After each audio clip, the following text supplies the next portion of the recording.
Save your sermon, preacher. It ain't Sunday, you know.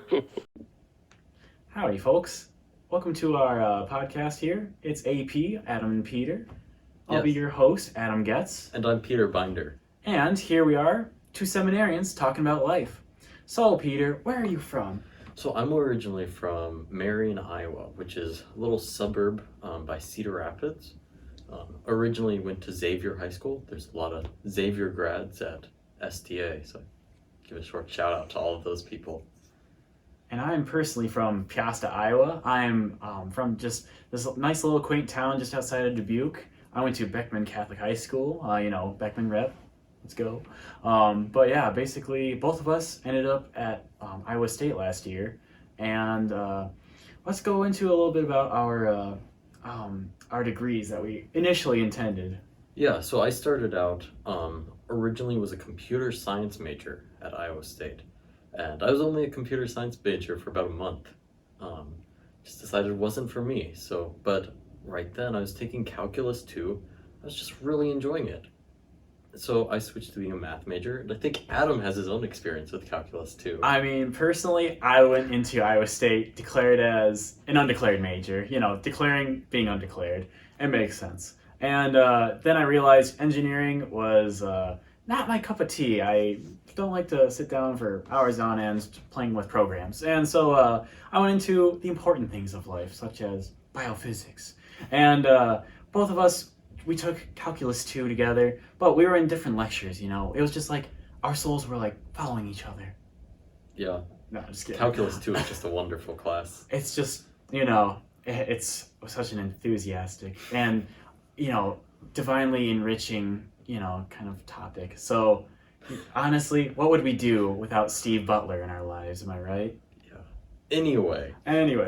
So I was the math major. I was really enjoying that, actually, but I was just finding that it wasn't very fulfilling in my life. Didn't seem like I was doing what God was really calling me to do. So I was just continually getting more and more dissatisfied with my experience. But not to say that Iowa State's a bad school, because it's just wonderful. Same with the parish, but still just not terribly fulfilling. So I think my second semester, I got an email from Father Kyle Digman, and he said that Father John Shetta, the vocation director for the Archdiocese, was coming into Ames, and he wondered if I wanted to meet with him. So I met with Father Shetta, and I ended up here.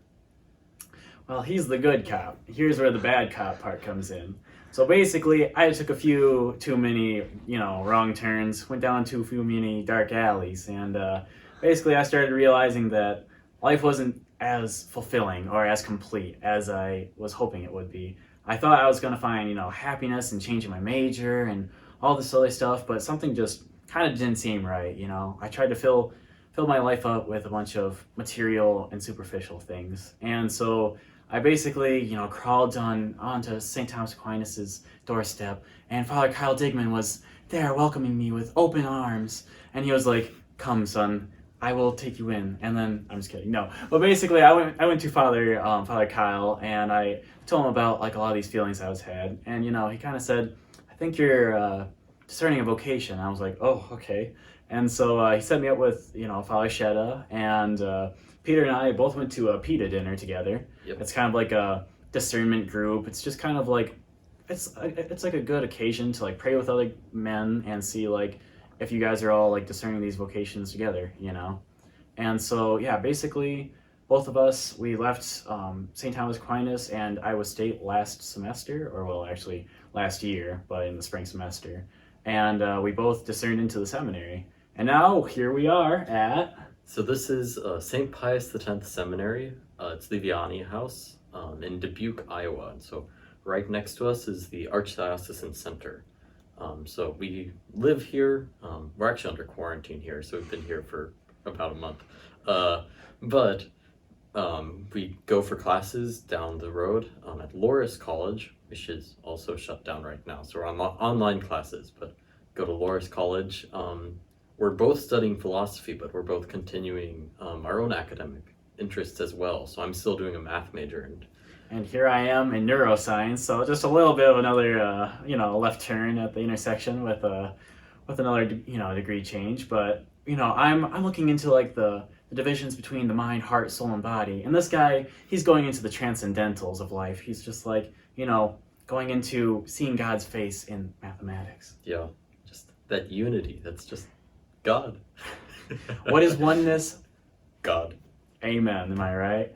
But yeah, basically at Loris, it's a big change. We don't have the Thursday night liturgy or the TNL as the students love, but we have a Wednesday night liturgy, and there's a tradition here at Loris where all the students, after like the liturgy in St. Joe's Chapel, they go to Perkins afterward, and they basically just have like a lot of fellowship and get to talk about their spiritual lives and everything.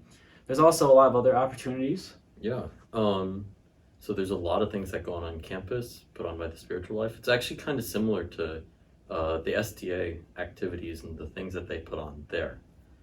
Speaking of which, what sort of things were you involved with while you were at STA, Adam? I was in a small group. I would like to thank Immaculate Edwin if she's out there right now, and my roommate Matt Myers, and also Joe and Erica and Ellie too. But besides the shout outs, and Nicole and Hannah, don't forget those. But yeah, basically I was in a small group at St. Thomas Aquinas, and I don't know, this small group kind of helped me discern my vocation, and they were really supportive for me and of me.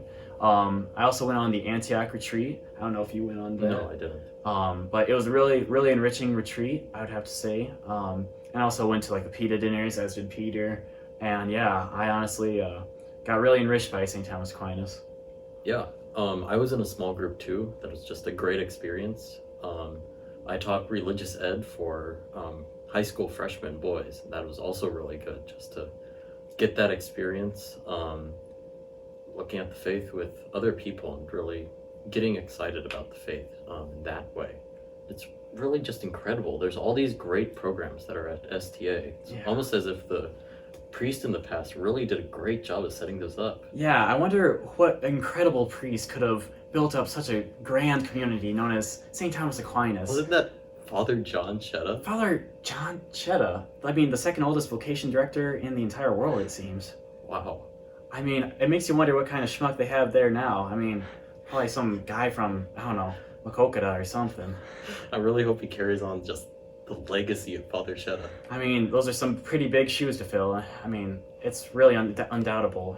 Everybody can see that Father Chetta, he was irreplaceable for that entire community, Well, we're really glad to have this opportunity to say hello to the entire community and just really reach out during this quarantine time. Yeah, we'd like you guys to stay safe, practice some social distancing, as annoying as it is to hear. Just be assured that, this time is going to be transient, and that we are going to strengthen our faith with God through all this. And know that we're praying for you, the whole diocese here. We're offering, our holy hours, our masses for you guys, and we yearn to be with each other just as much as you guys yearn to be back, with Christ in communion. Okay. So that's about it. Thank you for joining us, guys. Thank you.